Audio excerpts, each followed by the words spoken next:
Minha amiga, meu amigo, antes de prosseguir, eu quero pedir a você que acompanha o Blog da Cidadania que considere fazer uma doação ao canal para que nós possamos enfrentar a ofensiva fascista de 2026 e nos estruturar. Fazendo essa doação ao Blog da Cidadania, você apoia a comunicação progressista e antifascista nesse país. Eu conto com seu apoio. Use o QR Code ou o código Pix que estão na tela. E vamos em frente. Poucos dias antes do depoimento ao Supremo Tribunal Federal do ex-vice-presidente, hoje senador, foi vista por ministros da corte como um ato de desespero do ex-presidente. Segundo declarações de Mourão ao site Metrópolis, Bolsonaro o procurou na semana passada para falar sobre a oitiva no STF. De acordo com o senador, o ex-presidente pediu que ele reforçasse as autoridades que nunca ouviu falar em golpe de Estado ou qualquer plano de ruptura democrática. Eu já vou para cá, já volto com ela, Jussara Soares. Jussara, qual a relação desse coronel reformado, apontado como líder desse grupo, tem com o ex-presidente Jair Bolsonaro? Olha, Thaís, é uma relação lá antiga, de 1900, na década de 70. Os dois se formaram na Academia Militar das Agulhas Negras em 1977. São colegas de turma. Atualmente... Mudando de assunto, a primeira turma do Supremo Tribunal Federal finalizou mais depoimentos de testemunhas do ex-ministro Anderson Torres. O Bruno Pinheiro tem mais detalhes para contar aqui para a gente a respeito desse assunto. Pois não, Bruno, bem-vindo. Oi, Renato, ótimo dia a você. A Soraya aqui nos acompanha aqui no Jornal da Manhã. Encerrou há quase uma hora, na verdade, já era por volta de 8h40 da manhã, quando encerrou essa audiência aqui no Supremo Tribunal Federal, com os nomes que foram indicados pelos advogados do ex-ministro Anderson Torres, ex-ministro da Justiça. Hoje, quem foi ouvido pelo ministro Alexandre de Moraes foi Adolfo Saxida, ex-secretário ali no Ministério da Economia e também ex-ministro de Minas e Energia no governo de Jair Bolsonaro. O principal questionamento desta quinta-feira foi sobre uma reunião ministerial que aconteceu em 5 de julho de 2022. O questionamento é sobre qual assunto que foi discutido naquela reunião ao lado de Jair Messias Bolsonaro. Bom dia, senhoras e senhores. Hoje é 29 de maio de 2025. São 10h30. STF encontra crimes muito mais graves contra o ex-presidente Jair Bolsonaro. Medidas duras estão para ser adotadas a qualquer momento. Quanto mais se cava o caso Bolsonaro, mais aparece. Ao longo da semana apareceram motivos enormes para a prisão preventiva dele. Depois apareceu seu envolvimento com uma organização terrorista que pretendia matar ministros do Supremo. E agora, mais um cúmplice o está delatando.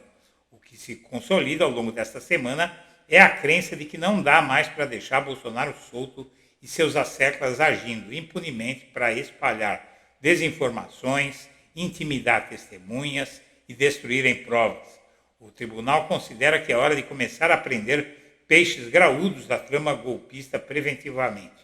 O céu vai cair nos próximos dias.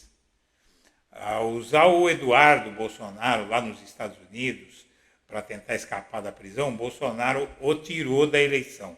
Ele não pode voltar para o país sob o risco altíssimo de ser preso e com o inquérito e o risco de frente, ele vai ficar nos Estados Unidos. Já estão dizendo, na verdade o jornal Folha de São Paulo, que se transformou num porta-voz do bolsonarismo, está dizendo que ele vai disputar a eleição de lá dos Estados Unidos. É mentira, ele não vai conseguir disputar essa eleição fora do Brasil, mesmo que tivesse tudo bem com ele, já seria difícil, né?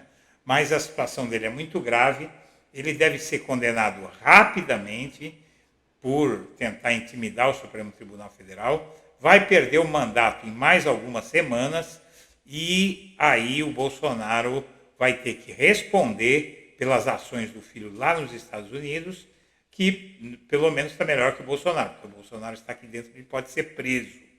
Muito bem. Essa questão do Hamilton Mourão, na verdade, ela torna praticamente impossível o Bolsonaro não ser preso.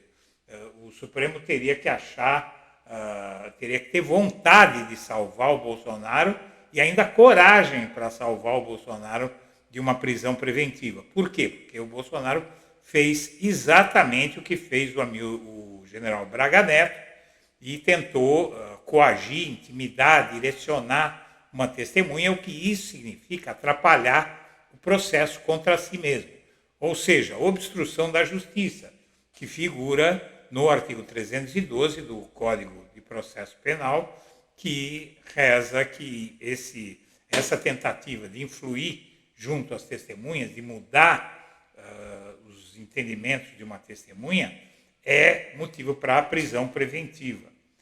Aí, como se não bastasse, explode a notícia de que um grupo de aliados de Bolsonaro montou um esquadrão de caça comunistas.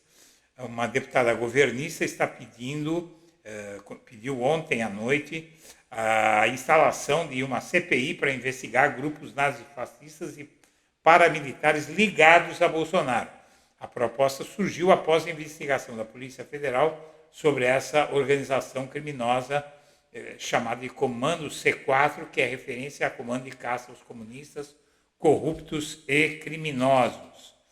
Como se não bastasse, o STF começou na manhã de hoje, já terminou a sessão da manhã, do interrogatório de ex-ministros de Bolsonaro na ação do golpe. 6 auxiliares do governo passado foram chamados. E foi interrogado Bruno Bianco, ex-advogado-geral da União, e confirmou que o Bolsonaro pediu para ele providenciar um estudo para dar argumentos para ele não entregar o poder para o Lula. É um depoimento arrasador, mas no âmbito do processo não teria o condão que outras coisas que aconteceram vão ter para decretar uma prisão preventiva. E eu quero dizer para você, minha amiga, meu amigo, que eu não acho o ideal que o Bolsonaro vá para a prisão preventiva agora. Eu quero que ele vá para a prisão após a condenação com trânsito em julgado em setembro ou outubro desse ano. É muito melhor, é muito mais seguro.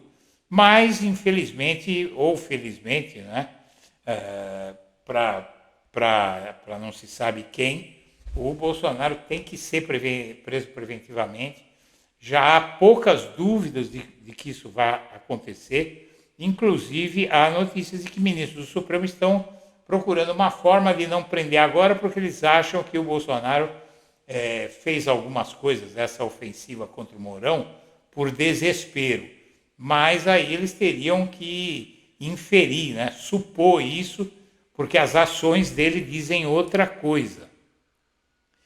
E aí o depoente, o tal do Bruno Bianco, disse que o Bolsonaro perguntou se havia motivos para questionar eleições em reunião com as Forças Armadas.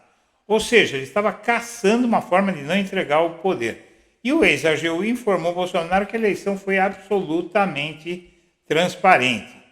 Então, minha amiga, meu amigo, nós estamos vivendo uma situação que, por um lado, é boa, porque está se punindo alguém que cometeu crimes graves, sem falar nas mortes da pandemia.